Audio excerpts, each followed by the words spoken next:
नगरसेवक तरी झालो नाही तर एकदम मुख्यमंत्री कसं काय होईल. आणि आलो तो विधान परिषदेत डायरेक्ट वरनं, पण त्यावेळेला नावाला का होईना हा भाकड जनता पक्ष आपल्या सोबत होता.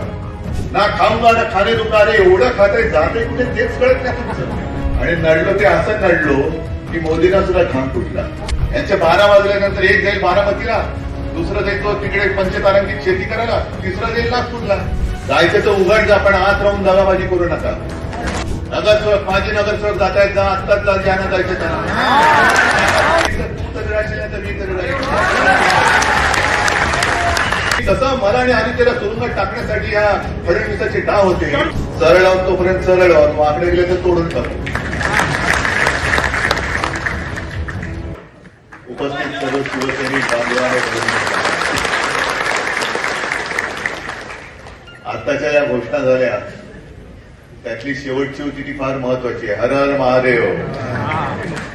कारण आता लढाईला तोंड फुटतंय आणि ज्याप्रमाणे आपल्याला सर्वांना माहिती आहे की छत्रपती शिवाजी महाराज आणि त्यांचे मावळे, समोरचा शत्रू किती बलाढ्य असो, पण हर हर महादेव करून त्याच्यावर जर तुटून पडायचा तर त्या समोरच्याला तोडल्याशिवाय पाठी फिरायचा नाही. म्हणून हर हर महादेव ही फार महत्वाची गोष्ट आहे. पहिल्या प्रथम तुम्हाला सर्वांना मी धन्यवाद देतो, तुमचं मी अभिनंदन करतोय. कारण 2 आमदार तर जिंकलेच, त्याच्यात अधिक मिलिंद पण आहे. पण त्या आधीची जी लोकसभेची निवडणूक होती, आपल्या मुंबईमधले मी तर म्हणेन 4च्या 4 खासदार तुम्ही निवडून आणले. साहजिकच आहे, मला अजून काही जागांची अपेक्षा होतीच, नक्कीच होती. जसे इकडेच बसले विनायक आहेत, गीते साहेब आहेत, खैरे आहेत, कोणत्या जागा सोडायच्या. अमोल तर आहेच ना, मी तर 4 म्हटल्याच, 4 जिंकल्यातच जमायच्या. आणि आपण लढत असताना कल्पना नव्हती की आपण नेमकं काय करतो आहोत. जेव्हा लोकसभेचा निकाल लागला आणि इतर पक्षातून लोक येऊन भेटायला लागली, अगदी मधल्या काळामध्ये अखिलेश सुद्धा भेटले, आणखीन काही नेते भेटले, ममता बॅनर्जी घरी येऊन गेल्या, आपचे नेते येऊन गेले. आणि मग नंतर मला कळलं की आपण काय केलं. अनेकांनी मला सांगितलं की उद्धवजी आपने तो देश को दिशा दिखाई. किसी को हिम्मत नहीं हो रही थी, किसी की हिम्मत नहीं हो रही थी इनके खिलाफ बोलने की, मोदी जी के खिलाफ बोलने की. म्हटलं आम्ही असेच आहोत, सरळ आहोत तोपर्यंत सरळ आहोत, वाकडे गेले तर तोडून टाकू. आणि खरंच आहे की सगळ्यांना आश्चर्य काय वाटतंय की सगळी चोर कंपनी, भाजप म्हणजे चोर कंपनी, स्वतःचं कर्तृत्व शून्य, म्हणजे राजकारणामधली शंड माणसं, सगळं दुसऱ्याचं चोरायचं. आपला पक्ष चोरला, चिन्ह चोरलं, बाळासाहेबांचा फोटो चोरला. आणि एवढं करून देखील आपण हटत नाही, बदत नाही, वाकत नाही, थांबत नाही. आणि नडलो ते असं नडलो की मोदींना सुद्धा घाम फुटला. माझं मत आहे ते सुप्रीम कोर्टाचा निकाल आहे तो लागेल, पण आता मशालीचा प्रचार हा घरोघरी करा.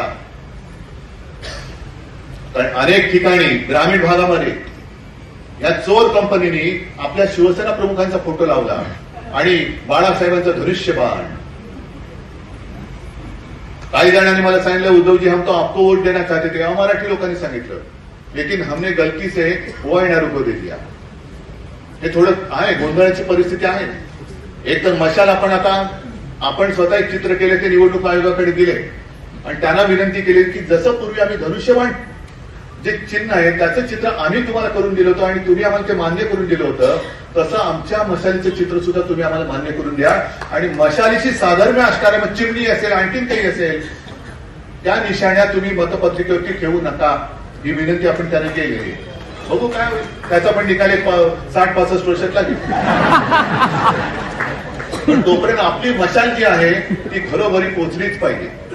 कारण लोकांच्या मनात राग आहेच. अगदी मराठी असो, अमराठी असो, अगदी मुस्लिम लोक सुद्धा खूप मोठ्या प्रमाणात आपल्यासोबत आले, ख्रिश्चन्स आलेले आहेत, ख्रिश्चन पण आले, मुसलमान पण आलेले आहेत. आणि मी तर जाहीर सभेत, अगदी मराठी चिता कॅम्पची सभा होती, बरोबर ना, त्या सभेमध्ये अभी मुझे क्या पता, सामने सब बैठे, हिंदी में किया भाषण. अचानक मला कारण समोर जी गर्दी होती जिथपर्यंत नजर जात होती तिथपर्यंत सगळी गर्दीच गर्दी, घरं दारं सगळी फुटपाथ तर भरलेच होते, सगळी गर्दी. आणि त्याच्यात मला कळलं की 90% जास्त वस्ती ही इथे मुस्लिम बांधवांची, मुस्लिम समाजाची. मग मी त्यांना सरळ विचारलं, आपको लगता है की मैंने हिंदुत्व छोड़ा? सगळ्यांनी सांगितलं नाही. मग मी त्यांना सांगितलं, क्या मेरा हिंदुत्व आपको मंजूर है या नहीं? सगळे म्हणाले हो. असं कारण आपलं हिंदुत्व हे वेगळं आहे आणि यांचं हिंदुत्व हे वेगळं आहे. हे हिंदुत्व करतात म्हणजे नुसतं तोडा फोडा आणि राज्य करा असं नाहीये. त्याच्याबद्दल पुढच्या जाहीर सभामध्ये मी बोलेन. पण हे आग लावण्याचे धंदे हे करतील. आपल्यातले सुद्धा काही लोकांना आज सुद्धा फोन येत असतील, काही जण हा गेला तो गेला. जायचं तर उघड जा, पण आत राहून दावाबाजी करू नका.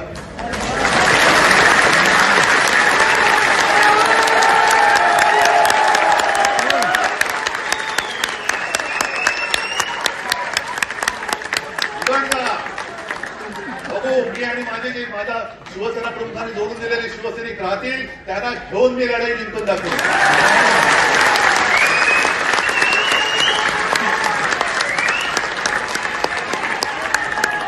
पैसे मिळत आहेत म्हणून तुम्ही आपल्या आईशी गद्दारी करू नका. नगरसेवक, माजी नगरसेवक जात आहेत, जा आत्ताच जा, ज्यांना जायचं त्यांना बघू ना. अरे मी काही या तडफेने उतरलेलं, एक तर तुम्ही राहिला तर मी राहीन, या याने मी बोलू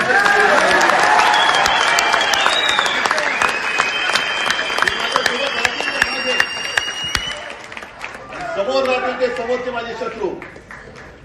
आणि हेच तर आपण असं म्हणतो बघ, गीतेमध्ये हेच तर सांगितलेलं आहे. गीतेचं सार दुसरं काय असू शकेल? ज्या वेळेला अर्जुनाने पाहिलं की अरे माझे सगळे स्वरे, माझे नातेवाईक माझ्या समोर आहेत, यातना होणं स्वाभाविक आहे. मलाही यातना होत नसतील. कालपर्यंत माझ्या घरामधली सगळी लोक हे माझ्या घरावरती चालून येत आहेत. अगदी त्या अनिल देशमुखांनी सांगितले की कसं मला आणि आदित्यला तुरुंगात टाकण्यासाठी या फडणवीसाचे डाव होते. सगळं मी सहन करून जिद्दीने उभा राहिलेला आहे. तर तू तरी राहशील तर मी तरी राहील.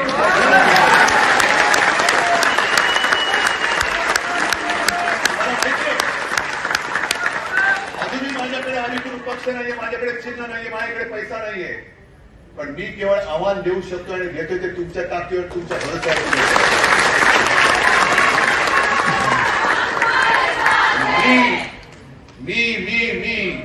मी म्हणजे मी नाही, मी म्हणजे तुम्ही आहात. दिल्लीच्या छातीमध्ये धडकी भरली आहे ती उद्धव ठाकरेची नाही, किंवा इतर महाराष्ट्रातल्या ज्या निवडणुका आहेत ते शेवटच्या टप्प्यापर्यंत लांबवायला पाहिजे होत्या. म्हणजे आणखीन जे काही 2-4 कपड्याची तुकडे शिल्लक राहिले होते ते पण मी उतरवले असते. म्हणजे 14 साली आणि 19 साली मोदींचं भाषण ऐकताना लोकांना असं रोमांच वाटायचे. आता तेच बघताना त्यांची की व्हायला लागली की काय हा पंतप्रधान, आपली टोटी निकाल करले जाएंगे, मंगळसूत्र सोडतील. अरे मग तुम्ही काय बसलात तिकडे? 10 वर्ष केलं त्या हंडी उभवली. पण एका बाजूला ही सगळी सत्ता, त्यांची मस्ती, शासकीय यंत्रणा, निवडणूक आयोग, पैसा तर आम्हाला आणि माझ्याकडे आहे, होतं नाही मी आहे, ते म्हणजे तुमचं सगळ्यांचं बळ. कदाचित आमदार खासदार विकत घेतले जात असतील, पण जीवाला जीव देणारा कार्यकर्ता विकत घेता येऊ शकत नाही. तुम्हाला अत्यंत ताकद धन्यवाद करतो. मी निवडणूक लढवणाऱ्यातला नाहीये, लढण्यातला नाहीये. कारण मी आलो तो विधान परिषदेत डायरेक्ट वरनं.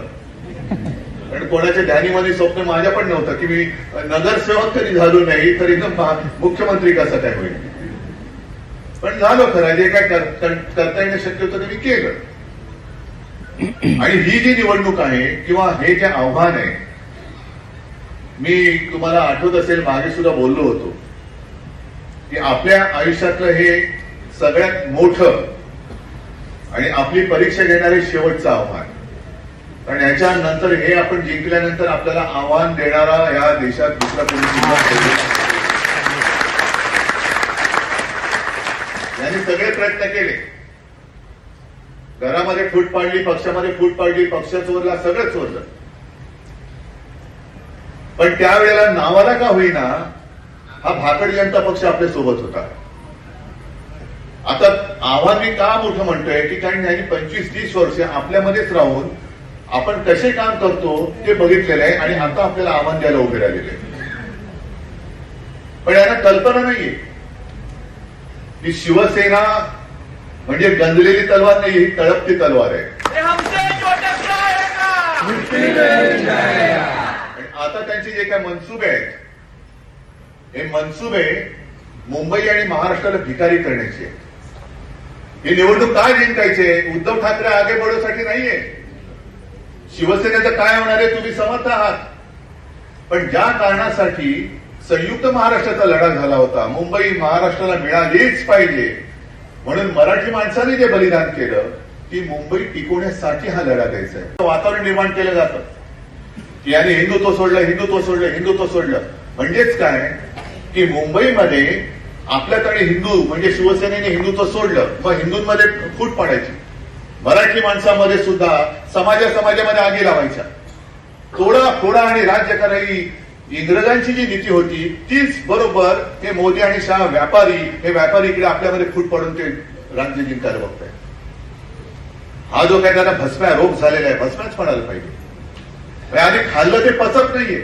ना खाऊंगा ना खाणे दूंगा. अरे एवढं खाते जाते कुठे तेच कळत नाही तुमचं. किती खाल तुम्ही? आणि त्या खाण्याला काहीतरी मर्यादा. मी आज इकडे जाहीर सभेतलं भाषण करणार नाही, तसे आता कार्यक्रम मी सुरू करतोय, पण आपली ही जी भेट आहे ही माझ्या घरच्यांची, माझ्या कुटुंबियांची भेट आहे. आणि याच्यानंतर आता सणवार सुरू होतील.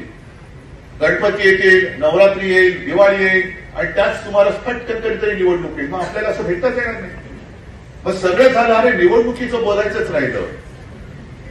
मग निवडणुकीचं बोलायचं राहिलं तर मग निवडणूक जिंकणार कशी? निवडणूक काय जिंकायची हे पहिले ठरलं पाहिजे. मग निवडणूक कशी जिंकायची हे आपण सहज करू शकतो. आता अनिल तुम्ही जे काय सांगत होते, आपल्या मुंबईच्या छाताड्यावरती जे टॉवर्स उभे राहिलेले आहेत, दुबार नोंदणी तिकडे होऊ शकते. म्हणजे हे सगळे धनाढ्य पण चोऱ्या माऱ्या करणारे. पण दुबार मतदान कोण करू शकतो? आणि एकेकाळी तिकडे आपली झोपडपट्टी होती, गोरगरिबांची वस्ती होती, आपल्यापैकीच अनेकांनी. तसे झोपडपट्टी धारकाला चांगलं घर मिळालंच पाहिजे, ही शिवसेना प्रमुखांची योजना, ती चांगुलपणाने केली होती. पण या सगळ्या बिल्डरांनी यांनी काय केलं? मोक्याच्या जागा घेतल्या, छाताड्यावरती असे टॉवर्स उभे केले आणि त्या टॉवरमध्ये आता मला काही जण सांगतात, साहेब आतमध्ये जाता येत त्या वॉचमनच अडवतो. कोण आहे हा वॉचमन? कोण असे आतमध्ये लागून गेले? तुम्ही माझ्या मुंबईत राहता आणि महाराष्ट्र तिकडे बंदी करताय. अशा लोकांची मस्ती उतरायची नाही तर त्यांना आणखीन डोक्यावरती चढून ठेवायचं. हे टॉवर्स आहेत, आणखीन सगळे आहेत. काय आपल्या झोपडपट्टी धारकांना मिळालं काय?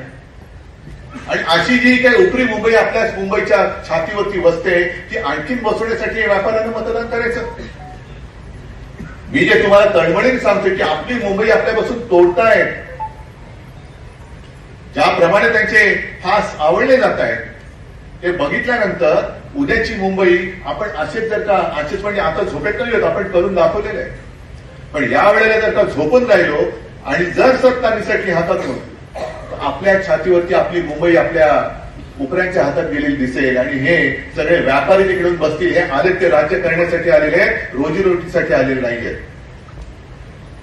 ही मुंबई जिकडे आज आपण अभिमानाने फिरतो, त्या मुंबईमध्ये आपल्याला अटकाव अनेक ठिकाणी आता हे किडे वळवळायला लागलेले आहेत. नोकरीच्या जाहिराती येत आहेत.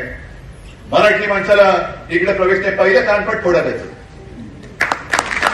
ती भकास काम आहे. गरज असेल तर जरूर विकास करा, पण मुंबईचं सौंदर्य मारताय. वाटते तिकडे वेड्या वागता तुम्ही मेट्रोची उभारणी करताय. आणि आज तुम्ही सगळे मुंबईत आलेला आहात. मला सांगा, तुमच्या वॉर्डामध्ये पोटाच्या तक्रारी, पोट बिघडतंय, स्वाईन फ्लू झालाय, तक्रारी आहेत की नाहीयेत? संपूर्ण मुंबईभर. कारण मेट्रोची जी काही वेडी वाकडी कामं होत आहेत त्याच्यामध्ये ते पाण्याची लाईन बघत नाहीये, गटराची लाईन बघत नाहीये, वेडी वाकडी खोदकामं करतायत. कारण कॉन्ट्रॅक्टर माझा लाडका करणार काय? मग आम्ही काय करतो की महापालिका बरखास्त केले तर प्रशासनाकडे जातो. प्रशासन सांगतो बघतो, करतो, पाहतो, टीम पाठवतो, शोध चालू आहे. माझ्या मी तिथे जातो, बांद्रे पूर्व विभागातच ही गटारगंगा आणि गंगा ही एकत्र झाली. पण वारे माप तोडफोड चाललेली आहे, कशाला पायपोच नाहीये. नको तिकडे आता म्हणजे पाणी तुंबत नव्हतं, तिकडे पाणी तुम्हाला लागलेलं आहे. मुंबईत पाणी तुंबलं, पुण्यात तुंबलं, नागपूरमध्ये तुंबलं. काय ही विकास करायची काय? आणि विकास पुरुष आले कुठून? हे सगळे जे आहेत राज्यकर्ते, यांचे 12 वाजल्यानंतर एक जाईल बारामतीला, दुसरं जाईल तो तिकडे पंचतारांकित शेती करायला, तिसरा जाईल नागपूरला. मुंबईकरांसाठी राहिलं कोण? आपण मुंबईकर आहोत. आपली मुंबई आपण नाही जपायची तर हे काय व्यापारी आहेत ते जपणार मुंबईला? ज्या प्रकारे ते त्यांची ते जे मुंबईची लूट करतात. आणखीन एक प्रकरण कालच ती बातमी आली होती. आणखीन एक जो भूखंड होता पशु आणि पशुसंवर्धन विभागाचा, तो मुंबई बँकेला देतात. आरेच्या इथला मुंबई बँक का? ह्याचा तो भ्रष्टाचारी चेला चपाटा तिकडे बसलाय, याला आपण त्याच्यावरती चौकशी लावली होती आणि क्लीन चिट देऊन टाकली. Clean chit. हे सगळे मुंबई लुटतायत. तो तिथला पार्ल्याचा फनेल झोन म्हणजे इकडनं विमानाचा उड्डाणाचा आणि उतरण्याचा मार्ग असतो. तिकडे तुम्हाला सगळ्यांना कल्पना आहे की एका मर्यादेच्या वरती इमारतीला वाढीव FSI देता येऊ शकत नाही. हे पहिल्यापासूनच आहे. 4 मजल्याची इमारत असेल तर त्याच्यावरती 5वा मजला बांधू शकणार नाही, कारण इंटरनॅशनल जे काही लॉज आहेत, रेग्युलेशन आहेत आणि त्याच्यावरती रस्त्यावरती फ्लायओव्हर करता येईल. पण विमान जरी उडत असलं तरी त्याला फ्लायओव्हर नाही चालत. या इमारतीमध्ये येतील. मग काय करणार? पुनर्विकास करायचा आहे. पुनर्विकासासाठी TDR पाहिजे. मग यांनी काढला हवेतला TDR. 10 मजल्याचं तिकडे कॅल्क्युलेशन काढले कुठून 10 मजले? काय 4 मजल्याच्या वरती जर इमारती वाढू उंची वाढता देऊ शकत नसू तर 10 मजले तुम्ही मोजलेत कसे? पण तो सगळा परिसर आहे एअरपोर्ट ऑथॉरिटीचा आहे. पार्ल्याचा तो येतो की नाही मला कल्पना नाही, पण एअरपोर्ट ऑथॉरिटीचा आहे, तो अडाणीकडे. मग जर 4 मजल्याच्या इमारतीचं नुकसान होतंय, इकडे 10 मजल्याच्या इमारती झाल्या तर किती TDR निघेल? म्हणून तुम्ही TDR देणार असाल तर एअरपोर्ट अदानीकडे. उद्या तो रनवेचा TDR मागेल. जर इकडे इमारती उभ्या केल्या असत्या 30 मजल्याच्या रनवेवरती तर मग ते सगळे झालेलं नुकसान मला द्या. बरं ठीक आहे घ्या. हवेतला TDR तुम्ही काढल्यानंतर तो जमिनीवरती कुठे वापरणार आहात? कुठे जमीन? मुंबईमध्ये. मुंबईमध्ये जमीन शिल्लक नाहीये. आणि जमीन जर का असली तर इमारती बांधल्यानंतर तिकडे पाणी कुठून देणार तुम्ही? गटारीची योजना कोण करणार? आणि मग तो सगळा जुना काळ तुम्ही आठवा. संयुक्त महाराष्ट्राचा लढा यशस्वी झाल्यानंतर शिवसेना स्थापनेची का आपल्याला आवश्यकता वाटली? का बाळासाहेबांनी शिवसेना स्थापन केली? तर यशवंतराव चव्हाण म्हणाले होते की मुंबई महाराष्ट्रामध्ये आहे पण महाराष्ट्र मुंबईमध्ये नाहीये. म्हणजे मुंबईचा मराठी माणूस हा बाहेर जातोय, त्याच्यावरती अन्याय होतोय. हक्काचं आहे, मुंबई आमच्या हक्काची आहे, आपण घोषणा देतो ना. पण आपल्या हक्काच्या मुंबईमध्ये आपल्याला आता उपरत ठरवणारी ही जी काय अवलाद तिकडे बसलेली 2 व्यापाऱ्यांची आहे ना, त्या अवलादीच्या त्या वृत्तीला आपल्याला या वेळेला चिरडून टाकायची. एका संतापाने पिसाळून उठून, नाहीतर मी गेलो असतो ना मोदी बरोबर, काय फरक पडला असता? का मी अदानीला विरोध करतोय? का धारावीचं पुनर्वसन तिथल्या तिथे व्हायलाच पाहिजे आणि मुंबई अदानीच्या घशात जाऊ देणार नाहीये? मी का म्हणतोय? का डील करू शकलो नसतो. पण ज्या घराणेशाहीवरती मोदी तुम्ही तुमच्या घराण्याचा पत्ता नसताना टीका केली, त्याच घराणेशाही किंवा घराण्याच्या परंपरेतला मी आहे. ज्या संयुक्त महाराष्ट्राच्या चळवळीमध्ये माझ्या आजोबा पहिल्या 5 नेत्यांमध्ये होते अग्रणी, त्यांना तेव्हा शेलार मामा, आताचा नाही हा कुठला नाव पण घेण्याचं लायक, तो शेलार मामा की पक्षीचे दोर कापले गेले, आता विजयाशिवाय मागे फिरायचं नाही हे सांगणारा शेलार मामा. तेव्हा माझ्या आजोबांना शेलार मामा म्हणायचे. त्यांनी लढा दिला होता. त्यावेळेला माझे वडील, मी वडील का म्हणतो तेव्हा शिवसेना नव्हती, नंतर शिवसेना स्थापन झाली. माझे काका हे त्यांच्यासोबत होते. त्यांच्यानंतर शिवसेना प्रमुखांनी काय केलं हे तर इतिहासाचे तुम्ही साक्षीदार आहात. आणि त्या घराण्यात मी जन्माल्यानंतर माझी मुंबई माझ्या डोळ्या देखत ओरबाडली जाते आणि मी शेपूट घालून गप्प बसू शकतो? असेल मोदी असतील आमचे पूर्वीचे सहकारी. हिंदुत्व जरूर, आम्ही हिंदुत्ववादी आहोतच, हिंदू आहोतच. पण त्याच वेळेला आमचे जे सत्व आहे, स्वत्व, स्वतःच, ते आम्ही तुम्हाला लुटायला देणार नाही. नाही म्हणजे नाही आलात तर तोडून टाकू. नक्कीच तोडून टाकू.